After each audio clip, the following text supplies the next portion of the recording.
Dis-moi, Arcas, que sont exactement les constellations, mis à part des figures mythologiques? Eh bien Estelle, les constellations sont des ensembles d'étoiles reliées par des lignes imaginaires. Elles peuvent représenter soit des personnages mythologiques, comme moi, ou alors des objets, des animaux. Comme toi aussi. Pas exactement comme moi. J'ai subi une métamorphose, et ma mère aussi, Pour quelle raison? parce que je suis le fils de Jupiter.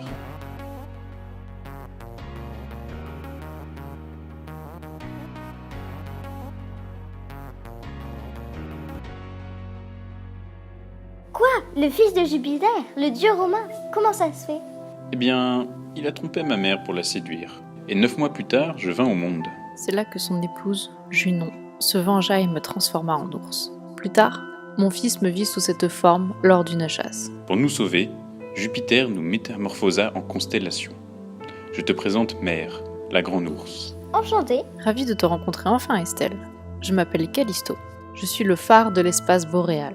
Je sers de point de repère dans le ciel. Si l'on me voit, on peut repérer facilement une grande partie des constellations.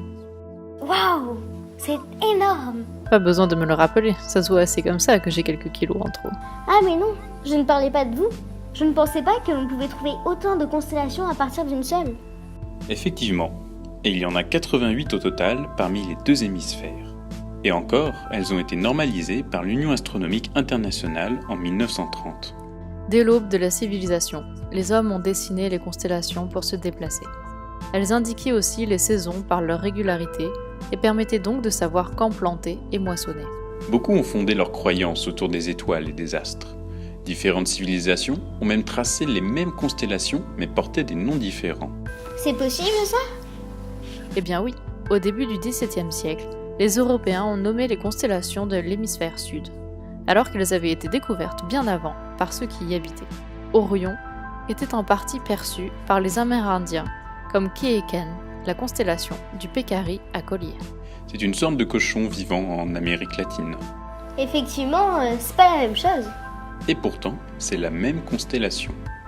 Mais tu es venu ici pour poser une question à Mère, n'est-ce pas Estelle? Ah oui, je cherche mon petit ami, Célestin. Vous n'avez pas vu Madame la Grande Ours?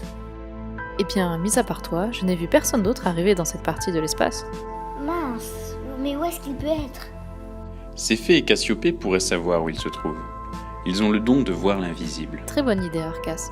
Par contre, tu auras besoin d'un moyen de transport. Et j'en connais un qui sera ravi de t'aider.